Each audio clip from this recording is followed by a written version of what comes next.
Are you sure you want to keep scrolling when the size of something from another star system has just been confirmed and it changes how we see our place in space? If you want the full report as it unfolds, subscribe now, because what we just learned about 3I Atlas is bigger than anyone expected. A few months ago, 3I Atlas was just a faint moving dot in telescope images. Another fast visitor from deep space. Another strange name in a long list of cosmic objects most people would never hear about. But now, after months of careful tracking and fresh analysis, we finally have a solid estimate of how big this thing really is. And that number, simple as it sounds, changes the story in a big way. Astronomers working with Hubble Space Telescope data collected between November and January were able to stack images, compare brightness changes, and correct for distance and angle. When the dust settled, the estimate came out to about 1.3 kilometers in radius, give or take a few hundred meters. That makes 3I Atlas roughly 2.6 kilometers across. In everyday terms, that's close to 2 miles wide. You could place this thing across a city and it would stretch from one end to the other. That might not sound massive when you think about planets or moons, but for an interstellar object, this is a heavyweight. It is far larger than Oumuamua, the first known interstellar visitor detected in 2017, and larger than 2I, Borisov, the second one, found in 2019. Those earlier objects were either much smaller or much fainter. This one is bright enough, large enough, and close enough to let us study it in more detail than anything like it before. Teams using Hubble spectrograph records and ground-based observatories, including data cross-checked with the European Southern Observatory in Chile, began to refine the estimates. The numbers didn't come from one image or one night of work. They came from weeks of patient observation, checking how light scattered off the surface and how the object's brightness changed as it moved.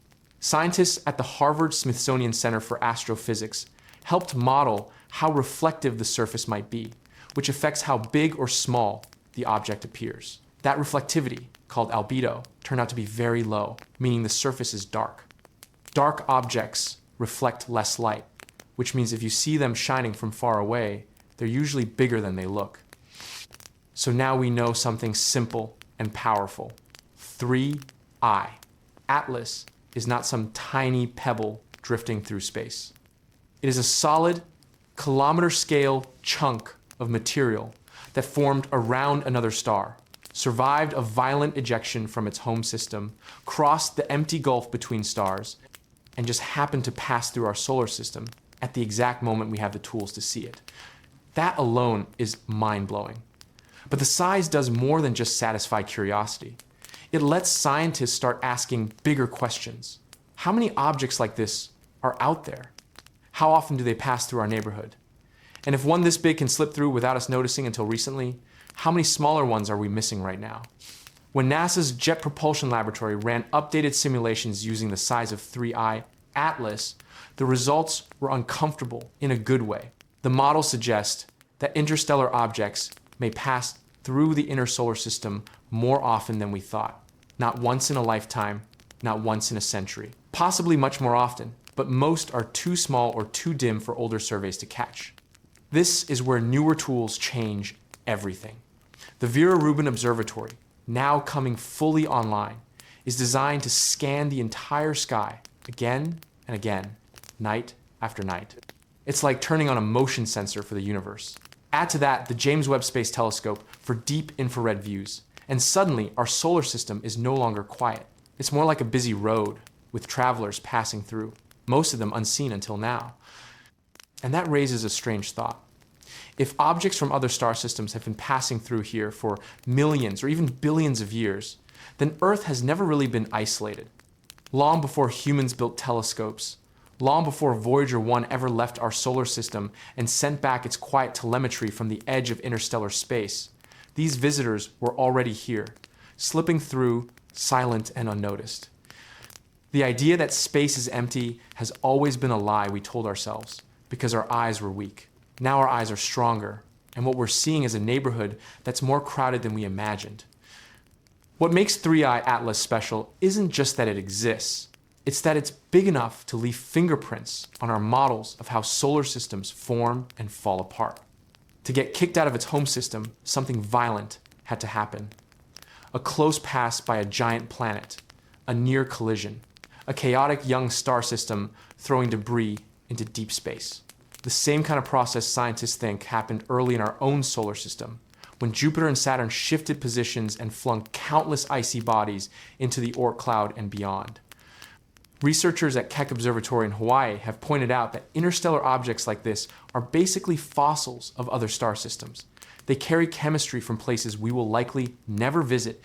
Their ice, dust, and rock formed around stars with different temperatures, different metal content, and different radiation environments.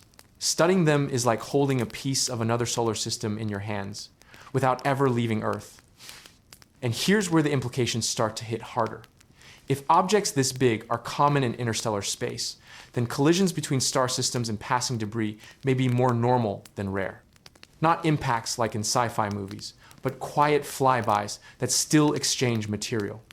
Over deep time, star systems may trade pieces of themselves. A rock from one system passes through another. Dust from another ends up seeding clouds around a newborn star somewhere else. In other words, the galaxy may be more mixed than we think. Not isolated islands of planets and stars, but a slow, patient exchange of matter over billions of years. The universe is messy, and we're part of the mess. And that brings us to the uncomfortable part of the story. Because now that we know the size of 3I, Atlas, we can start to estimate how many similar objects should be passing through the region near Jupiter's orbit right now. Not in theory, right now. The numbers suggest that there could be at least one interstellar object moving through that space every year. We've only seen 3 so far. That means we are almost certainly missing many more. So the real question becomes, how many have already passed us by without us ever knowing? To understand why 3I, Atlas, matters so much, you have to picture how it's actually moving through our solar system. This isn't a rock in orbit around the sun like Earth or Mars. It's not looping back every few years like a normal comet. This thing is on a one-time flyby, a straight shot in, a bend around the sun, and then it's gone forever. Astronomers call this a hyperbolic path. In simple terms, gravity tugs on it as it passes, but not enough to trap it. It came from deep space, and deep space is where it's going back to. Once it leaves, we will never see it again. Not in 1,000 years, not in 1,000,000. Data from NASA Jet Propulsion Laboratory's orbital models show that 3I, Atlas, is moving faster than any natural object we've ever tracked through the inner solar system. It's not breaking physics. It's just coming in with insane speed because it's not bound to our sun. It already had its own speed long before our sun ever touched it with gravity. That speed changes everything about how we study it. We don't get decades to plan a mission. We don't get years to wait for it to come back around. This is like seeing a train flash past your window at full speed and trying to read the writing on the side before it disappears into the distance. This is why astronomers rushed to get time on every major telescope they could. Hubble, James Webb, Keck Observatory. Even old Arecibo legacy data was pulled back out to compare how unusual this object's brightness and motion looked against past deep space detections. When something like this shows up, the rule in astronomy is simple. You drop everything and point your best tools at it, because you may never get another chance.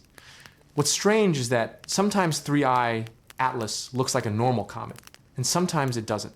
Early image processing made it seem like it had a tail pointing toward the sun, which would break the basic rules of how comet tails form. Later analysis showed that the dust tail lines up more with the object's direction of travel, not directly toward the sun. That tells us dust is being pushed backward by motion and solar wind in a way that can look confusing depending on how you stack and process the images. This is a good reminder that space can trick our eyes. The universe doesn't care how we process our pictures. If you change contrast, stack images differently, or filter light in another way, the same object can look like it's doing something impossible. This is why teams at the European Southern Observatory and the Harvard Smithsonian Center for Astrophysics double-check each other's work. One data set alone can fool you. Many data sets together tell the truth. And here's the part most people don't realize.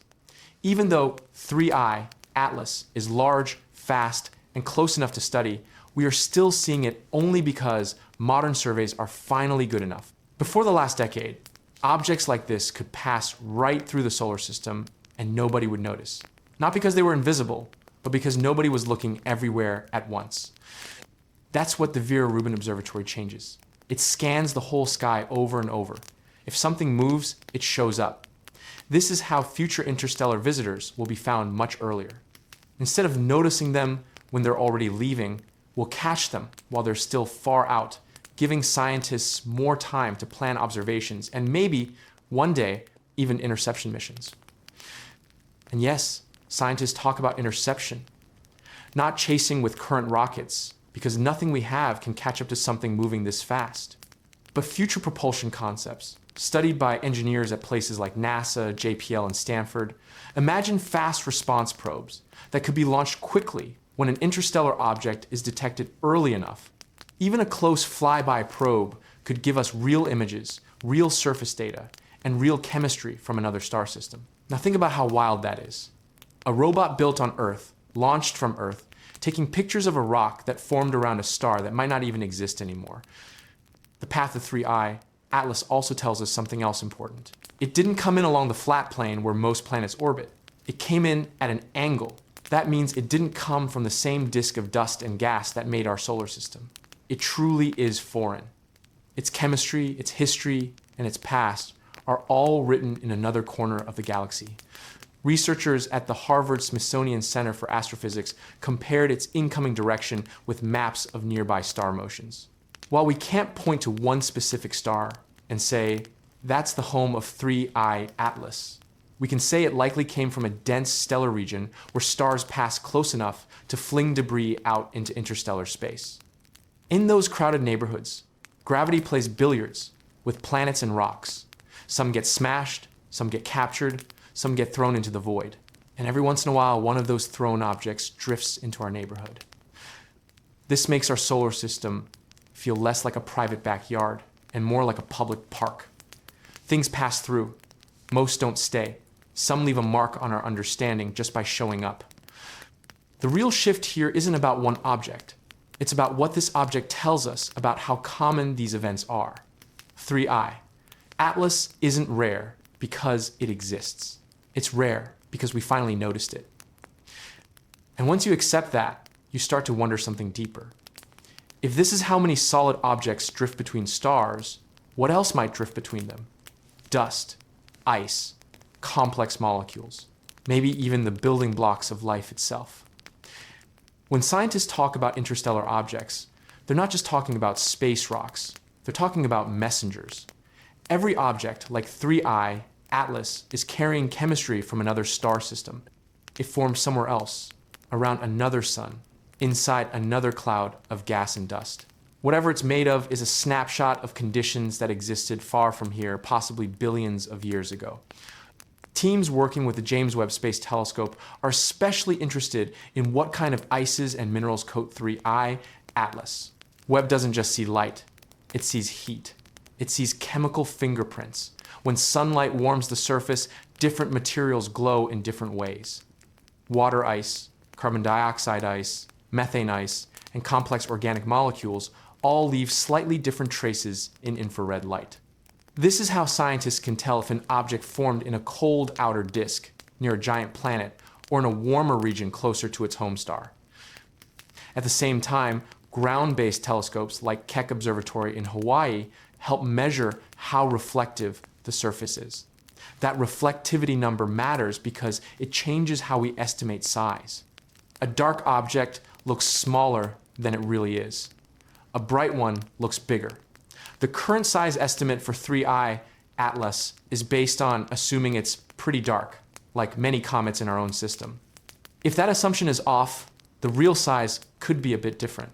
That's why astronomers keep refining these numbers. This isn't guesswork, it's detective work. There's also a quiet hunt for something else. Is 3I Atlas shedding gases the way normal comets do? Early reports suggested very weak gas signatures, which is unusual. Most comets light up with jets of water vapor, carbon monoxide, and carbon dioxide as they warm.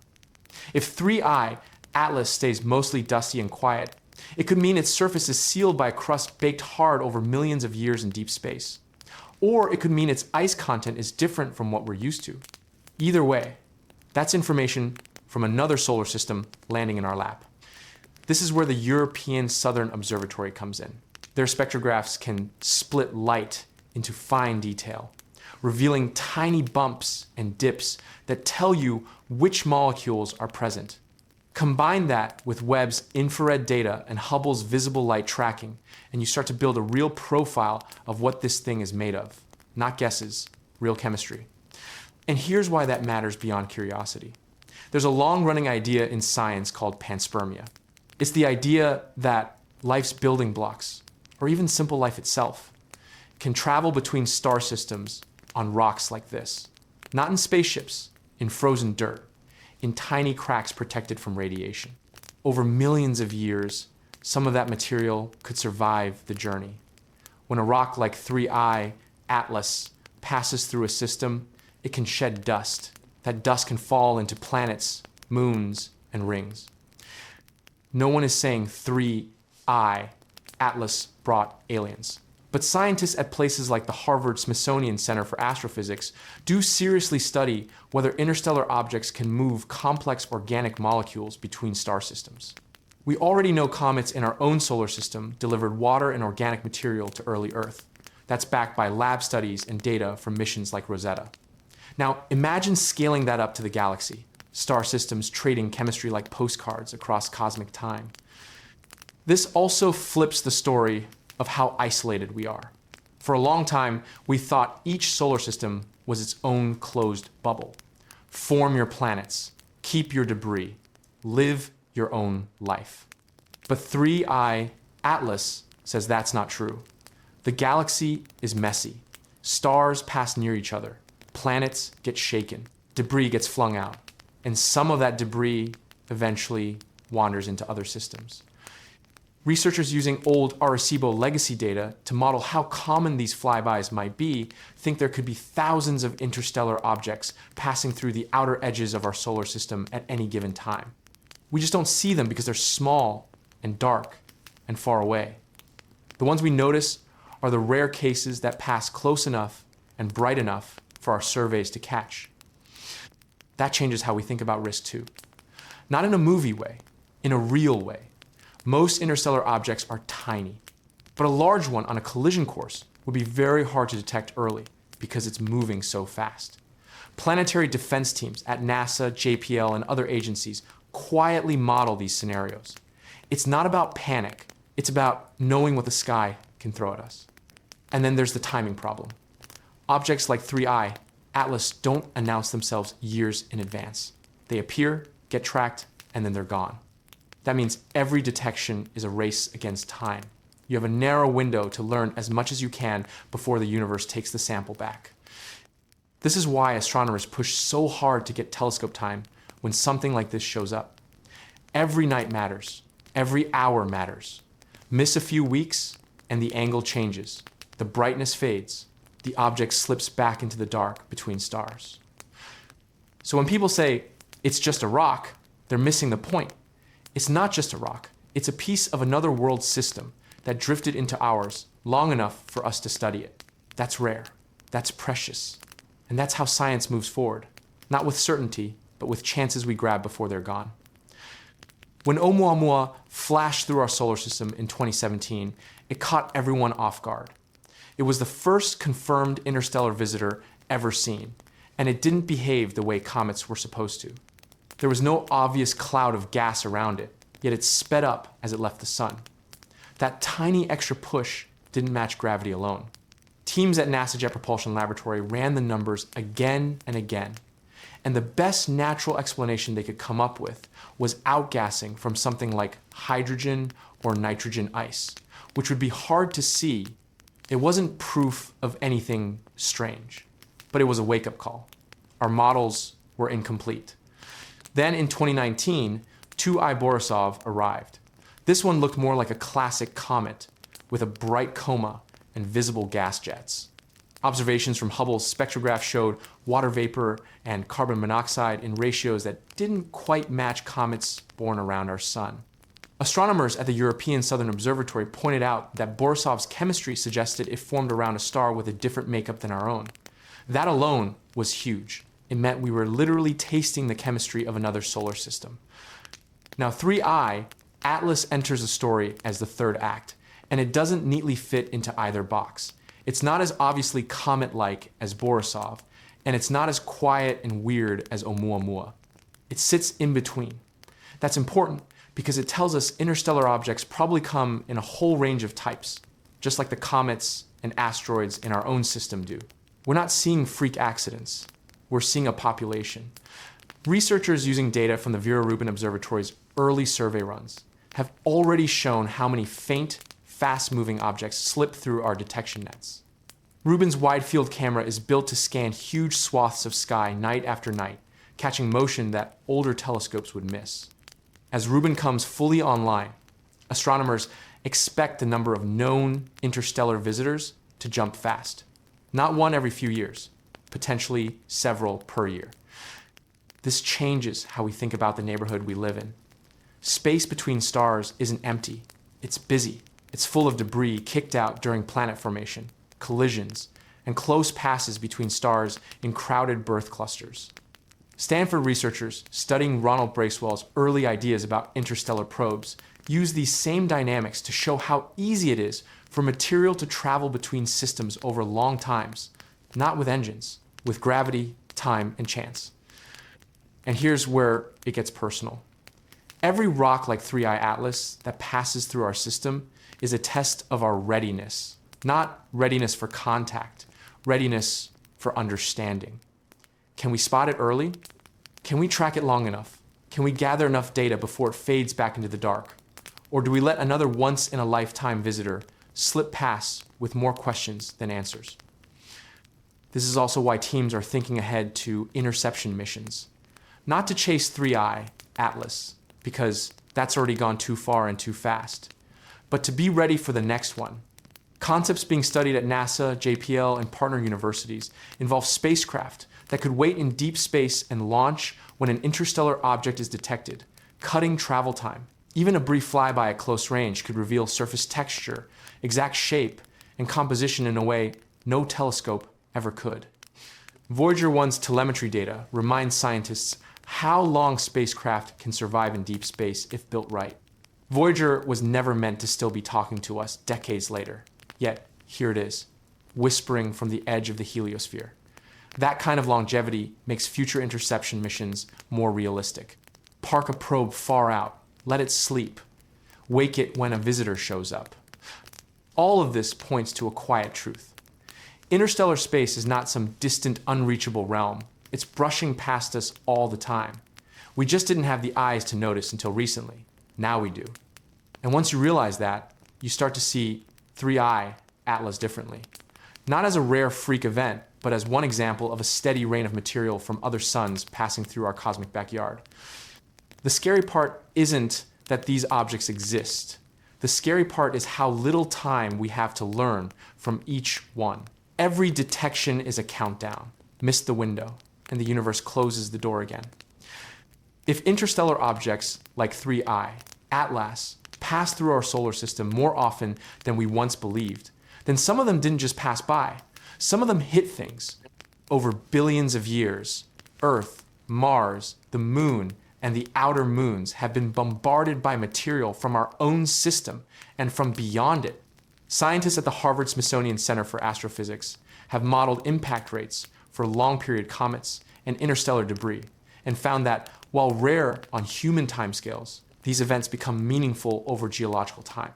Given enough time, even tiny probabilities add up. Think about early Earth.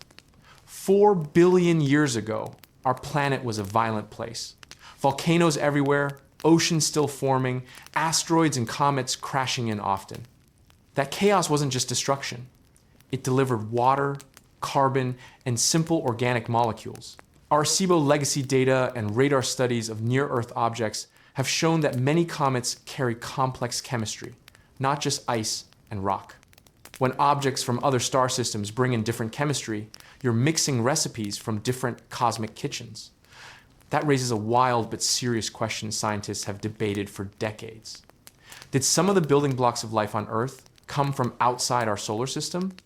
This idea, called panspermia, isn't about aliens visiting us. It's about simple, organic material riding on rocks and comets. Teams using the Hubble spectrograph and later the James Webb Space Telescope have identified amino acids and complex carbon molecules in distant clouds and comet tails. These molecules exist everywhere. The universe is good at making the raw stuff of life. Now, picture an interstellar object slamming into the early Earth or skimming our atmosphere and breaking apart. Tiny fragments rain down. Each one carries chemistry formed around another sun. Over time, this cross-pollination could add variety to the chemical soup from which life emerged. No magic, no intention, just physics and time doing their thing. Mars is another key piece of this story. NASA's Perseverance rover and the MAVEN orbiter have shown that Mars once had liquid water and a thicker atmosphere. If interstellar debris struck Mars during its wetter past, it could have delivered or even removed key ingredients for life. The same goes for Europa and Enceladus today. Keck Observatory studies of plumes from Enceladus hint at organic molecules in its subsurface ocean. If interstellar material mixes into those oceans, it could change the chemistry in ways we're only beginning to imagine. This isn't just about where life started. It's about how connected star systems might be over time. Our sun was born in a crowded stellar nursery, not alone. Stars pass close to each other when they're young. Gravity slingshots debris out of forming planetary systems like pebbles kicked off a road.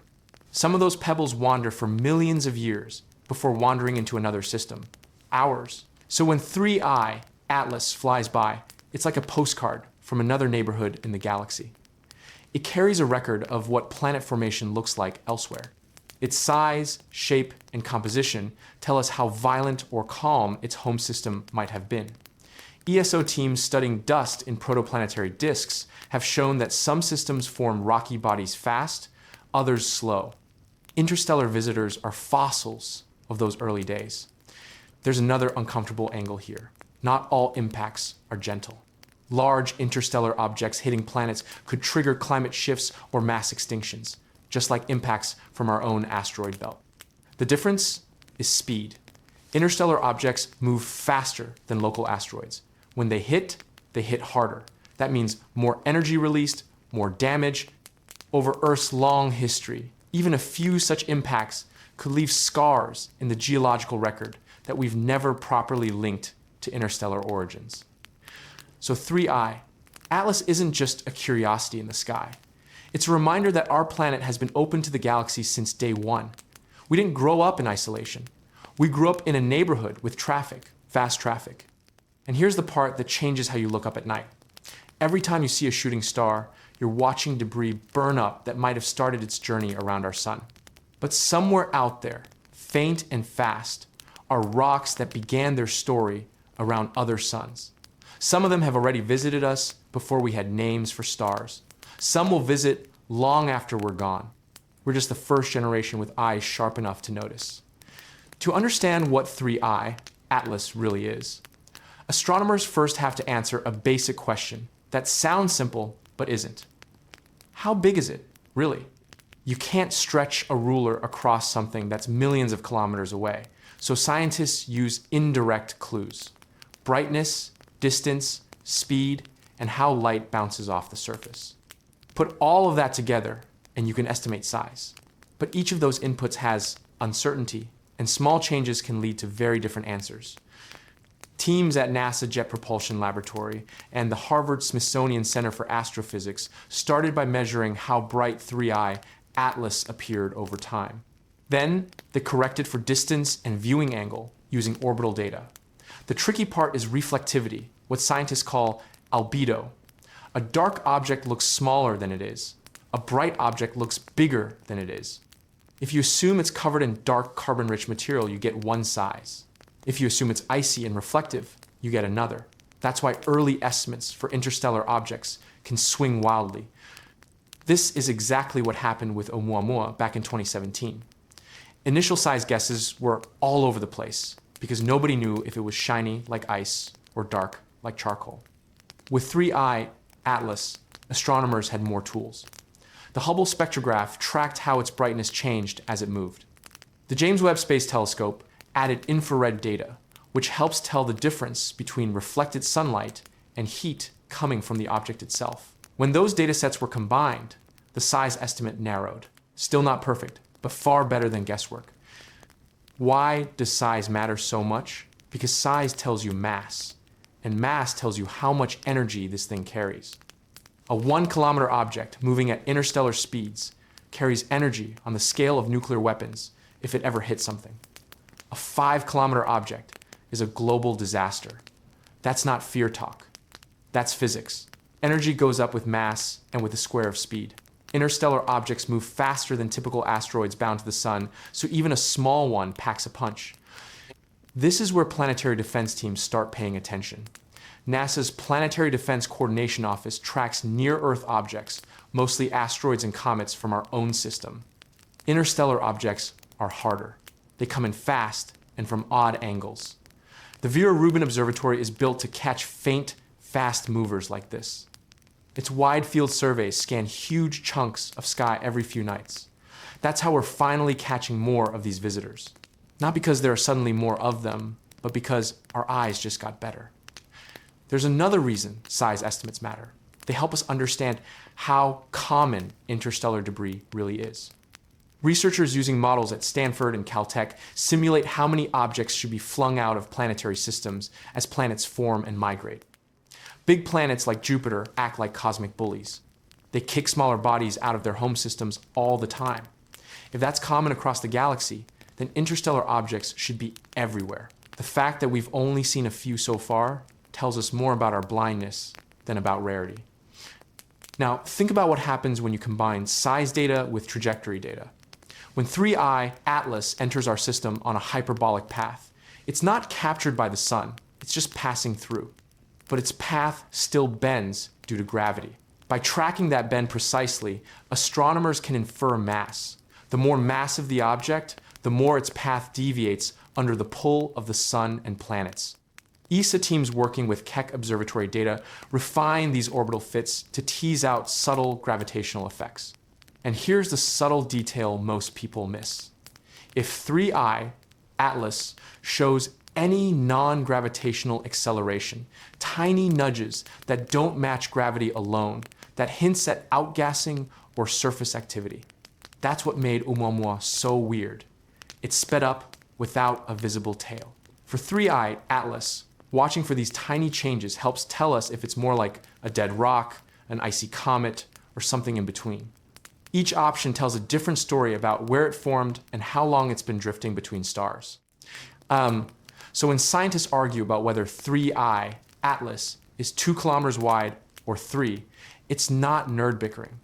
That difference changes impact energy estimates, frequency models, and even how we plan future missions. If interstellar objects are commonly this large, then our solar system is not just being visited by pebbles. It's being visited by trucks. And that shifts how we think about risk, but also about opportunity. Because the bigger these visitors are, the more material they carry from other star systems. Each one is a sample return mission delivered by the galaxy itself. We don't have to build a spacecraft to reach another star. Sometimes pieces of those systems come to us. Once scientists had a working size range for 3i Atlas, the next big question was origin. Not just outside our solar system, but where in the galaxy did it likely come from? And how long has it been drifting in the dark before it crossed our path? To answer that, teams at the European Southern Observatory and the Harvard Smithsonian Center for Astrophysics ran its trajectory backward in time. Think of it like rewinding a movie of the solar system and watching this object's path before the sun ever bent it. Because interstellar space isn't empty and stars are moving, this isn't a straight line rewind. It's a statistical problem. You simulate millions of possible past paths, factoring in the gravity of nearby stars and the motion of the Milky Way's disk. When researchers do this, most interstellar objects don't trace cleanly back to a single star. After millions of years, small uncertainties blow up into big ones. But you can still learn something important. You can tell whether the object likely came from the thin disk of the galaxy, where stars like our sun live, or from older populations with different chemical makeup. Early models for 3I, Atlas suggest it likely came from a region rich in metal-poor stars, meaning it may have formed around a star system older than our own sun. That matters because older star systems form planets under different conditions. The early Milky Way had fewer heavy elements. That changes how rocks, ices, and planetesimals form. If 3I, Atlas formed around one of those older stars, its chemistry could be unlike anything in our own system. This is why teams are so eager for spectroscopic data. The Hubble spectrograph can pick out certain molecules. The James Webb Space Telescope goes deeper, detecting faint infrared signatures of ices and organic compounds. Even small differences in composition tell us about the kind of disk it formed in. There's also the question of age. Some models suggest interstellar objects can wander for billions of years before encountering another star system. Voyager 1 telemetry data gives us a sense of how empty interstellar space is near our sun. But on galactic scales, space is still crowded with moving stars. Over time, gravitational nudges from passing stars slowly reshape an object's path. If 3I, Atlas, has been free-floating for a billion years or more, then what we're seeing is not a fresh piece of debris, but a fossil from a long-dead planetary system. This turns 3I, Atlas, into something like a time capsule. Not a message from aliens, but a physical record of how planets formed around another star. Keck Observatory spectra can hint at surface minerals. Arecibo legacy data, even though the dish is no longer active, still helps refine radar models that scientists use to interpret how small bodies reflect radio waves. These techniques together let researchers compare 3I, Atlas, to comets and asteroids we know from our own backyard. Another layer to this is speed. Interstellar objects move faster than most solar system bodies because they're not bound to the sun. By measuring that speed precisely, astronomers can estimate how energetic the event was that kicked this object out of its home system. In many simulations run at Stanford and by groups working with NASA JPL, the main culprits are giant planets migrating inward and outward early in a system's life. When a Jupiter-sized planet shifts its orbit, it flings smaller bodies into deep space like rocks from a slingshot. 3I, Atlas, may be one of those victims of planetary chaos, ejected when its home system was young and violent. This paints a sobering picture of planetary systems. They're not calm, orderly places. They're messy, full of collisions, migrations, and ejections.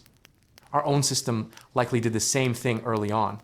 Some of the interstellar objects we see today could be refugees from systems that no longer even exist in their original form. There's a strange comfort in that. It means 3I. Atlas is not an omen or a threat by design. It's debris, a survivor of cosmic construction. But that doesn't make it boring.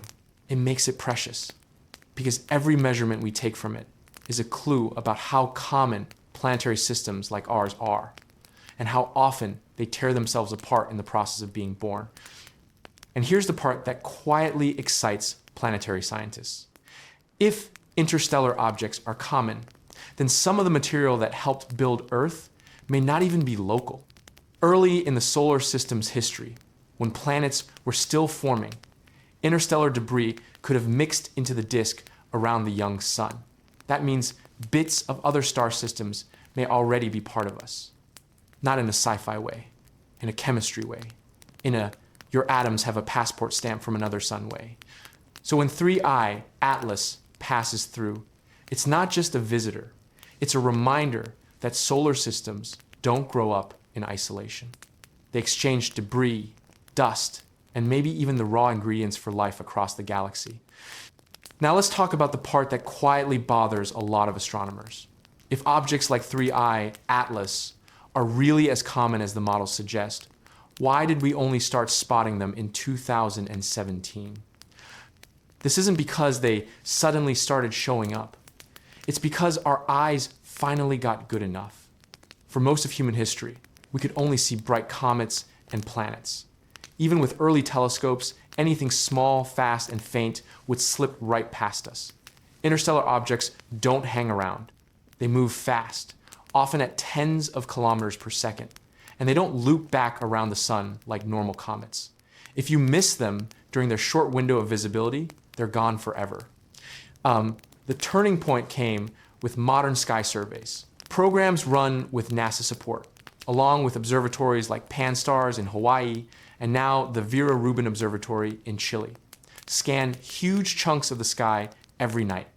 They're not waiting for astronomers to point at something interesting. They're hunting for anything that moves. This is how Oumuamua was found in 2017, almost by accident. The software flagged it as something that didn't behave like a normal asteroid or comet. By the time 2I Borisov was discovered in 2019, the pipeline was better. Astronomers recognized the telltale signs of an interstellar orbit much faster.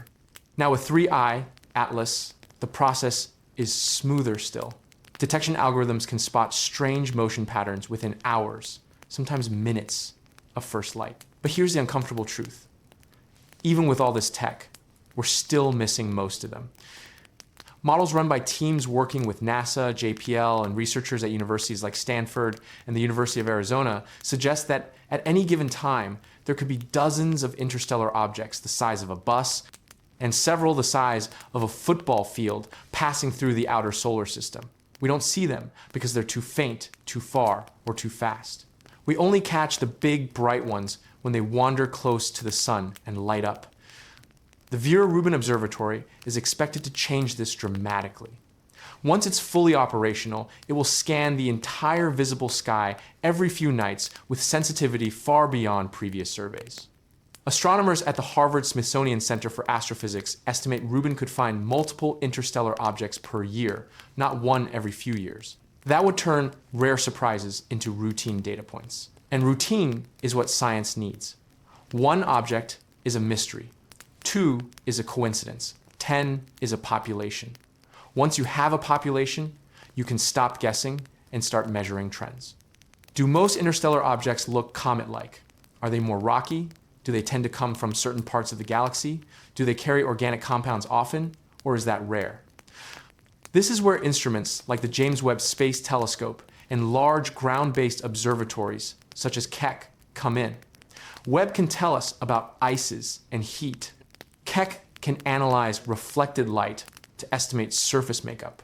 Together, they turn faint smudges into chemical profiles. Over time, a catalog of interstellar objects becomes a map of the galaxy's leftovers. There's also a practical angle to all this. Planetary defense teams at NASA and international partners already track near-Earth asteroids to assess impact risk. Interstellar objects aren't a serious threat right now because they move so fast and pass through quickly, but they force us to test our detection systems. If you can track something moving at extreme speed on a hyperbolic path, you're better prepared for anything else the sky throws at you. And then there's the philosophical punchline. For decades, we treated our solar system like a closed neighborhood. Our comets, our asteroids, our planets, interstellar visitors break that illusion. The solar system is more like a train station.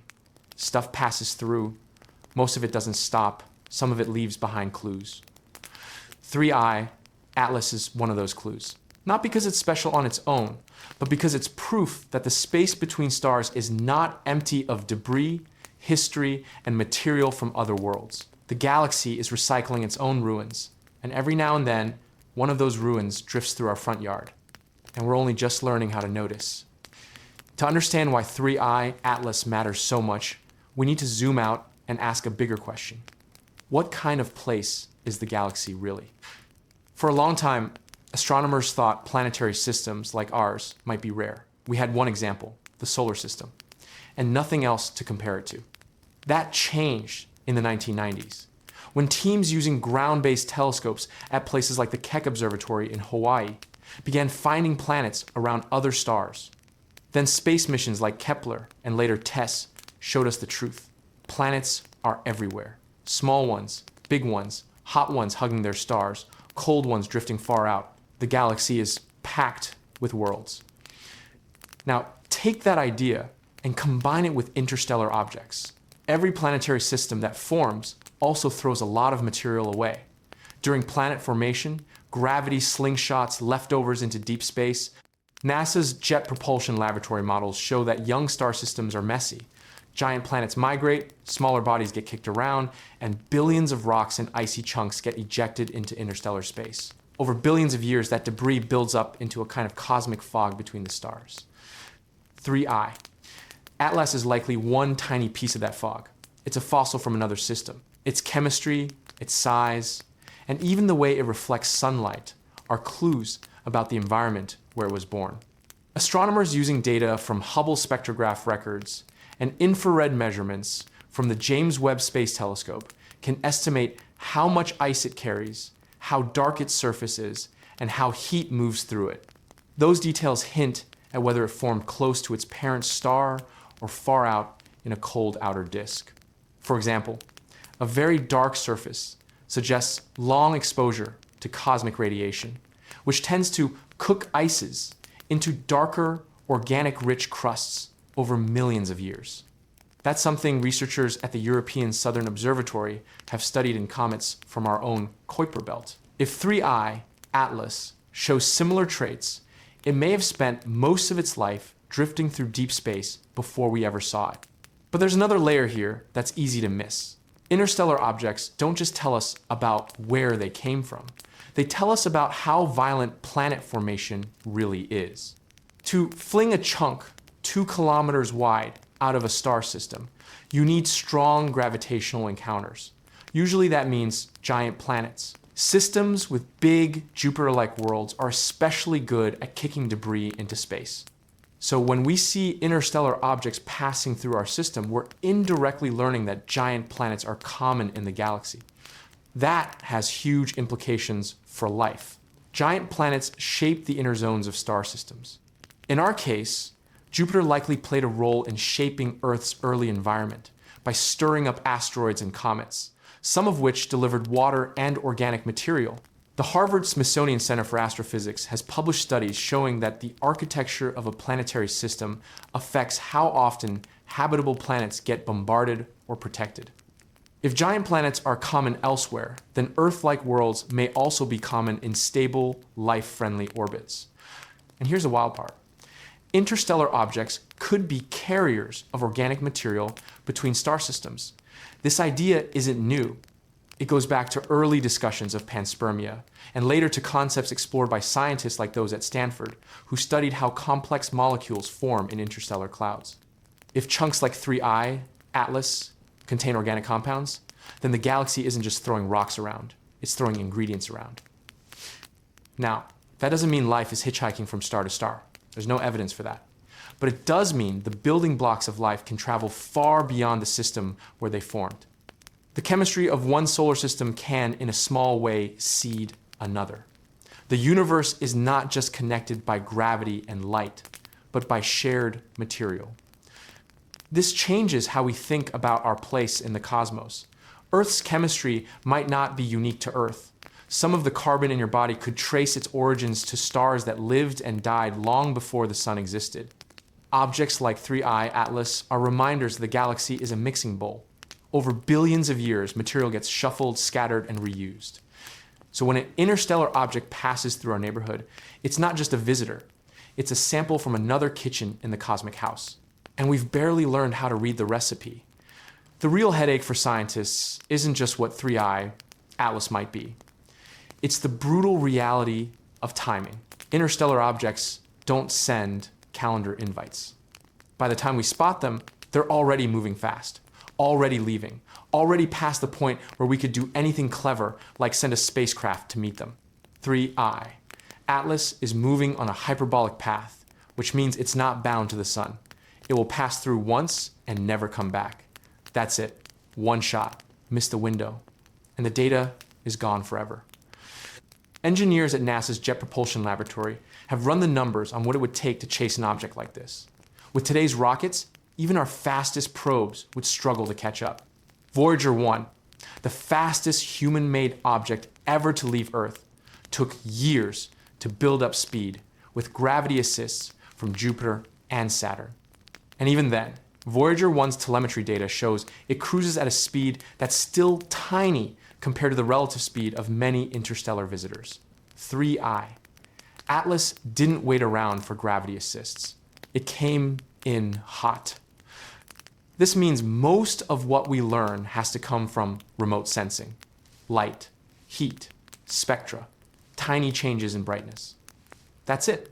No samples, no close-up photos, no touching, just photons that traveled millions of kilometers to hit our detectors for a brief moment. Teams at the European Southern Observatory and the Keck Observatory in Hawaii are pushing their instruments to the limit, trying to squeeze every possible detail out of the object's faint glow. The James Webb Space Telescope adds another layer, especially in the infrared, where we can see how heat moves across the surface and what kinds of ices might be present. Hubble spectrograph records give us clues about gases and dust in the coma, even when those signals are weak. But here's the problem. These tools were not designed for sudden, fast-moving targets from outside the solar system. They're built to study distant galaxies, exoplanets, and steady objects. When something like 3I Atlas shows up, the whole observing schedule gets shaken up. Scientists have to beg for emergency time on telescopes. Observatories have to reshuffle plans. Even then, the geometry might be bad. The object could be too close to the sun in the sky, or too faint, or in a patch of sky with poor viewing conditions from Earth. This creates a strange kind of frustration in astronomy. We're living in an era of incredible instruments, yet the most exciting visitors we get are the hardest to study. It's like building the world's best microscope, then having the sample sprint past your lab window at highway speed. Because of this, astronomers are changing how they think about the future. The Vera Rubin Observatory is a big part of that shift.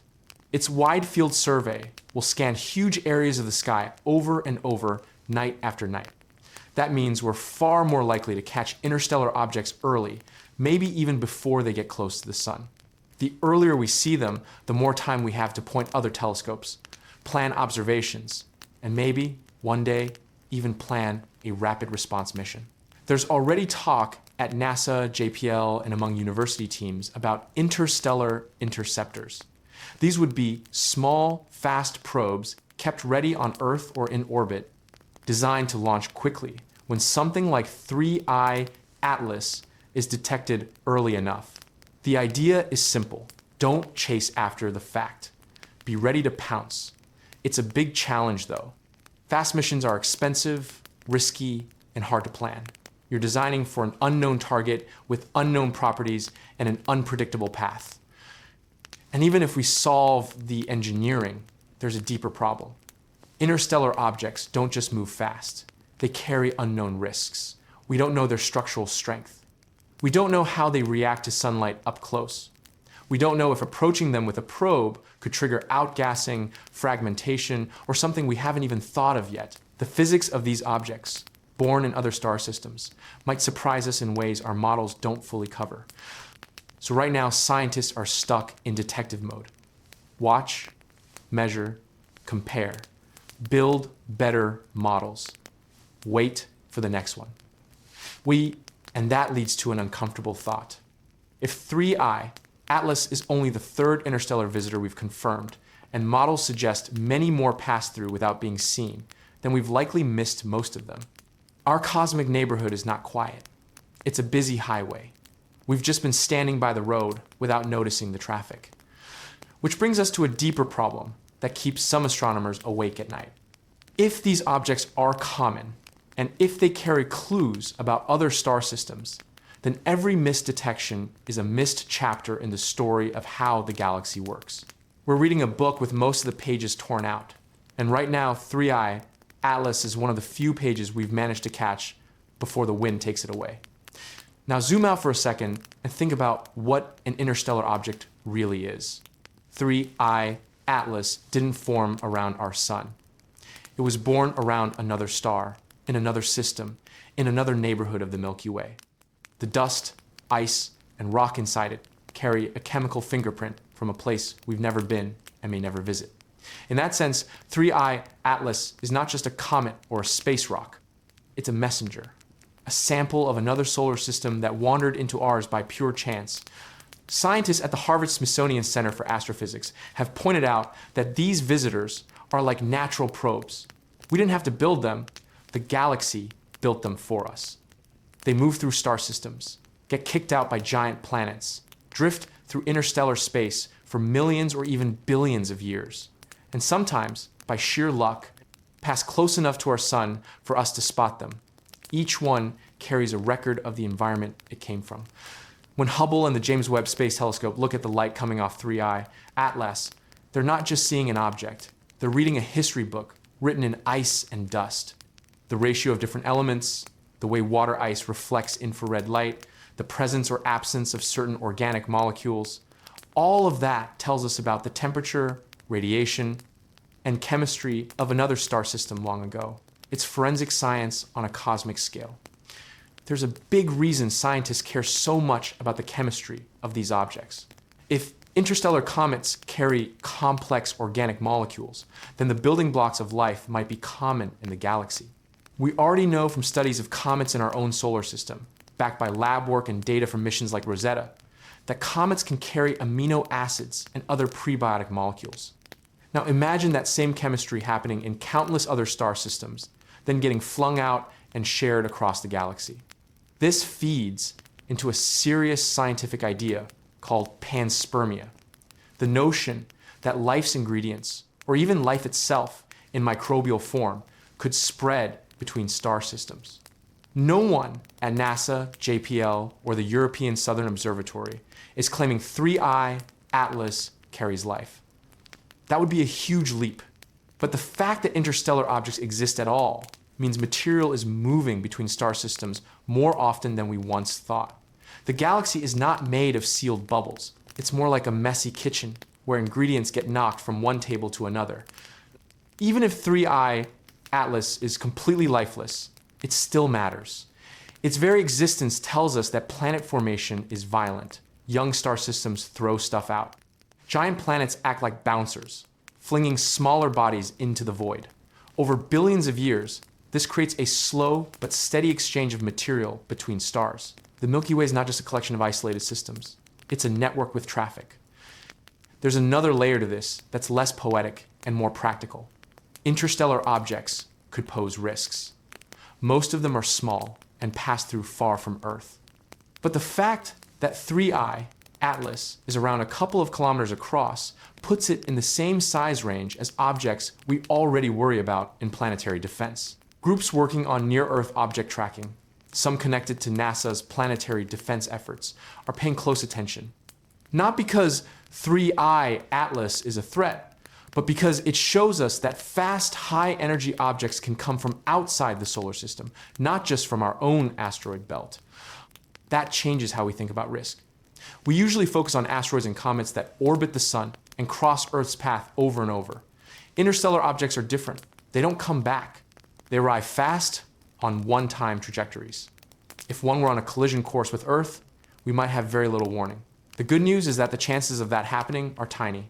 The bad news is that tiny is not the same as zero. This is why observatories like the Vera Rubin Observatory matter so much. Wide field surveys are our early warning system, not just for asteroids, but for anything unusual entering our neighborhood. The more sky we watch, the less likely we are to be surprised. So 3I, Atlas sits at a strange crossroads in astronomy. On one hand, it's a scientific gift, a free sample from another star system. On the other hand, it's a reminder that the universe doesn't owe us comfort. Stuff comes at us from deep space, whether we're ready or not. And that leads to a bigger question that's starting to take shape in the minds of astronomers. If interstellar objects are this common, what else is passing through our solar system that we simply haven't noticed yet? Because if we're only seeing the bright, lucky few like 3I, Atlas, then the dark, small, and fast ones are slipping by unseen all the time. To understand how many interstellar objects might really be passing through our solar system, scientists have started doing something that feels almost backwards. Instead of waiting for more objects to appear, they work from the few we've already seen and run the numbers in reverse. Teams working with data from Hubble, the Vera Rubin Observatory surveys, and older sky surveys have tried to estimate how crowded interstellar space really is with drifting debris. When you plug in how hard these objects are to spot, how fast they move, and how much of the sky we actually monitor at any moment, you end up with a surprising result. For every 3i Atlas we detect, there could be dozens, maybe hundreds, that pass through too faint or too fast for us to notice. Think of it like spotting birds at night. You see one fly past your window, but that doesn't mean there was only one bird in the sky. It just means that was the one that crossed your field of view at the right moment with enough light to catch your eye. This also helps explain why we went so long without noticing any interstellar visitors at all. Before modern wide-field surveys, our telescopes were narrow and slow. They were great at staring at known objects, terrible at catching fast-moving surprises. It wasn't until instruments improved and data processing became fast enough that objects like Oumuamua, Borisov, and now 3i, Atlas, could be flagged in time. Astronomers at NASA JPL have pointed out that detection bias is a huge part of this story. We are much more likely to notice large, reflective objects that pass close to the sun. Smaller or darker objects could slip by at the edge of the solar system and never trigger an alert. That means our picture of interstellar visitors is skewed toward the loudest, brightest examples, not the most common ones. There's another twist. Interstellar objects don't just pass through empty space. As they move through the solar system, they interact with the solar, wind, radiation, and magnetic fields. Space probes, like Voyager 1, have shown us that the boundary of our solar system, the heliopause, is not a hard wall. It's a turbulent region where charged particles mix and flow. When something from outside passes through that region, it doesn't come in clean. It gets processed by our star's environment. That means 3i. Atlas is not just showing us what another star system looks like. It's also teaching us how our own solar system acts as a filter, how incoming material gets altered by solar radiation, how ice sublimates, how dust grains get charged, how magnetic fields can shape tails and jets. This kind of data helps scientists test models they've built using only local comets and asteroids. There's also a timing problem that makes interstellar objects even more frustrating to study. We usually spot them after they've already passed their closest approach to the sun. By the time we realize what they are, the best viewing window is already closing. That's what happened with Oumuamua. It was discovered after perihelion, when it was already on its way out. With 3i, Atlas, we're doing better, but it's still a race against the clock. This is why some researchers have started talking seriously about rapid response missions. Not science fiction, but real proposals. The idea is to have a spacecraft ready to launch on short notice, designed to intercept an interstellar object when one is discovered. Even a brief flyby could give us close-up images, direct measurements of composition, and data no telescope can provide from Earth or orbit. Groups at NASA JPL and universities working with mission design teams have sketched out what this might look like. High-speed solar sails, kinetic interceptors that borrow energy from close passes by the sun, fast probes that trade long mission lifetimes for speed. None of this is easy. Interstellar objects move insanely fast, but the technology is no longer purely theoretical. It's just expensive, risky, and politically hard to fund for something that might only happen once every few years. Still, the scientific payoff would be massive. Imagine getting close-up images of a body that formed around another star. Imagine sampling its dust, measuring its ice, studying its structure directly. That's the kind of data that can rewrite textbooks. Right now, all we can do is watch 3i Atlas from afar and squeeze every bit of information out of its light. And even from that distance, it's already changing how we think about the space between stars. Because the space between stars isn't empty, it's busy. And 3i, Atlas is just one of the travelers passing through. One of the biggest surprises with 3i Atlas is how normal and how not normal it looks at the same time. On one hand, its size and general behavior line up with what we expect from a large comet-like body. On the other hand, the details don't quite fit the usual story we tell ourselves about comets. When astronomers at the Harvard Smithsonian Center for Astrophysics compared its brightness to its estimated size, they noticed something odd about how much light it reflects. It appears darker than many comets we've studied in our own solar system. That suggests a surface coated in complex carbon-rich material, the kind of stuff that forms after billions of years of radiation damage in deep space. In plain terms, this thing looks old, really old. It's like a piece of cosmic charcoal that's been drifting between stars for ages, getting baked by radiation the whole way. This lines up with what Hubble's spectrograph records hinted at in earlier observations of interstellar objects. When Oumuamua passed through, its surface looked weathered in a way that suggested long exposure to cosmic rays. 3I, Atlas, seems to carry the same scars, but on a much larger scale. That's important because it tells us these objects aren't freshly ejected from nearby stars. Many of them may have been wandering the galaxy for hundreds of millions, maybe billions of years before ever brushing past our sun. There's also the question of structure. Is 3I Atlas a loose pile of rubble, like many comets, or is it a more solid chunk of material? Early modeling by teams working with data from the European Southern Observatory suggests it may be more compact than typical comets of similar size. If that's true, it could explain why it hasn't broken apart as dramatically as some long-period comets do when they swing close to the sun. A denser body holds together better under thermal stress. And then there's the motion. Precise tracking by NASA's Jet Propulsion Laboratory shows that its path is hyperbolic. That means it is not bound to the sun. It's not coming back. Once it's done passing through, it will keep going out into interstellar space, carrying with it whatever changes our solar system environment imprinted on it. In a way, 3I, Atlas is both a visitor and a messenger. It brings material from another star system into ours, and then it leaves with a little piece of our sun's influence etched onto its surface. Scientists working with the Keck Observatory in Hawaii have also been trying to pin down whether its activity is driven mostly by water ice or by more exotic ices like carbon monoxide or carbon dioxide. This matters because those substances sublimate at different distances from the sun. If 3I, Atlas, starts showing activity far from the sun, it hints that it's rich in these more volatile ices. That, in turn, tells us about the temperature of the region where it formed. Cold, distant regions of its original star system could produce bodies packed with these volatile materials. There's a quiet excitement about this among planetary scientists. Interstellar objects give us samples of other planetary systems without having to travel to them. We can't scoop up the material yet, but even remote measurements of their composition help test theories about how planets form around different kinds of stars.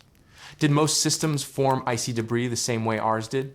Or is our solar system weird? This is where the James Webb Space Telescope becomes especially important. Webb's infrared instruments can tease out the chemical fingerprints of different ices and organic molecules in the coma of 3I, Atlas. Even a faint detection of certain compounds can tell us whether the chemistry of its home system matches ours or looks totally different. That's not just trivia. It feeds into bigger questions about how common the building blocks of life might be across the galaxy. And here's the uncomfortable part for a lot of people. The more we learn about objects like 3I, Atlas, the more we realize how little control we have over what enters our solar system. These visitors don't ask permission. They don't follow our schedules. They appear, give us a short window to study them, and then they're gone forever. All we can do is get better at noticing them and better at learning from them while we can. So every data point we gather from 3I, Atlas is like a postcard from another star system. A brief message that says, this is what my home looked like. As more data comes in, another question keeps popping up among astronomers. How common are objects like 3I, Atlas, really? For years, interstellar visitors were something scientists expected in theory but rarely saw in practice. Then Oumuamua showed up in 2017. 2 years later, 2I, Borisov, followed. Now, 3I, Atlas. 3 confirmed interstellar objects in less than a decade doesn't sound like much, but in astronomy, that's a sudden trend. Researchers working with the Vera C. Rubin Observatory have run population models, using these detections as anchor points.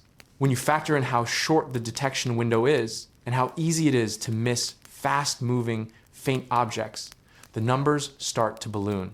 The model suggests there could be many more interstellar objects passing through our solar system every year than we actually spot. Most of them are probably smaller and dimmer than 3I, Atlas, slipping through the dark without ever triggering our surveys.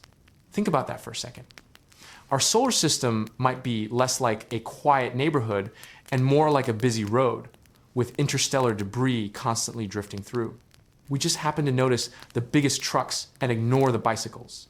This changes how we think about the space around us. It's not empty. It's more like a slow-moving river of material flowing between stars. This has big implications for planetary science. At NASA's Jet Propulsion Laboratory, researchers have been revisiting old models of how much material gets exchanged between star systems over billions of years.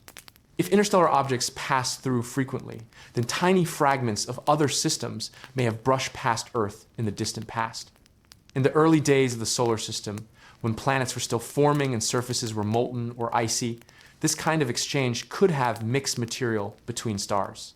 Some scientists even explore the idea that complex organic molecules could hitch rides this way, seeding chemistry across the galaxy.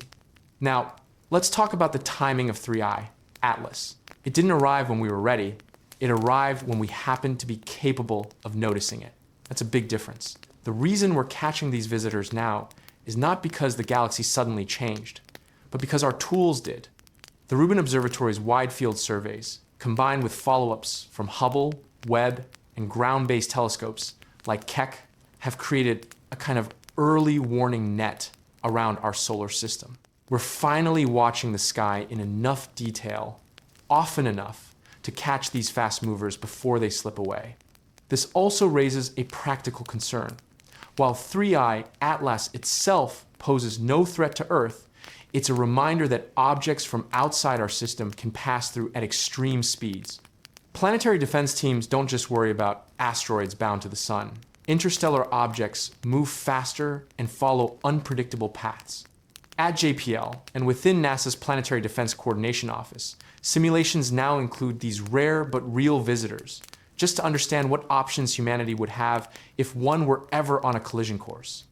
Right now, our options are limited. We can track, we can model, we can observe. But intercepting a fast interstellar object is beyond our current technology. By the time we detect it, it's usually already too late to launch anything to catch up. This is why missions proposed by researchers at institutions like Stanford and Caltech focus on rapid response spacecraft concepts. The idea is to have probes ready to launch quickly when the next interstellar object is detected, not years later when it's already gone. There's also a deeper, almost philosophical shift happening in astronomy. For a long time, our solar system felt like a closed bubble. Yes, dust and radiation passed through, but planets and comets felt like a family. Interstellar objects break that illusion. They are proof that the galaxy is interconnected in a physical way. Matter moves between stars. Systems don't live in isolation. Our sun is not just surrounded by its own leftovers, but is part of a wider exchange network across the Milky Way. This makes 3I, Atlas, more than just another space rock. It's a reminder that our solar system is open to visitors, open to influences, and open to change. And as our detection tools get better, these encounters will become more common in our data, even if they've always been common in reality. For months, 3I Atlas was just a moving dot on a screen, numbers in a database, lines on a plot that only a few teams at places like NASA's Jet Propulsion Laboratory and the Harvard Smithsonian Center for Astrophysics were staring at late into the night. Then the estimates locked in.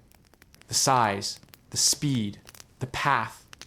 When the final models came together, the room went quiet.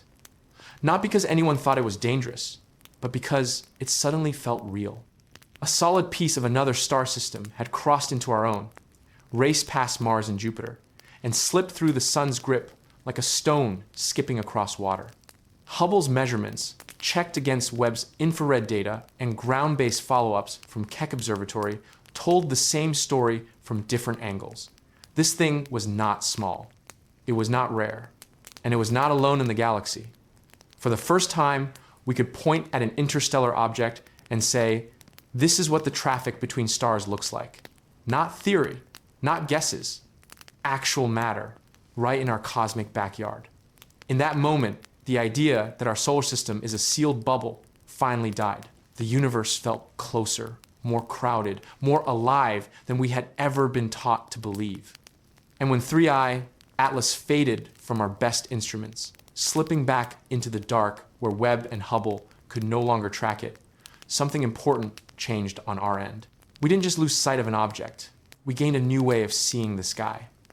Astronomers at the European Southern Observatory and teams preparing the Vera Rubin Observatory know that this won't be the last one. The next visitor is already on its way. We just don't know when our surveys will catch it. The space between stars is not empty space. It's a highway. And now that we've seen the traffic, we can't unsee it. Every night sky, every quiet patch of darkness, carries the chance that another traveler from another sun is passing through, carrying the chemistry, history, and story of a place we will never visit. If you want to stay with this story as the next interstellar visitor is discovered and the data starts to come in, tap subscribe and watch the next video on your screen, because this chapter of space science is just getting started.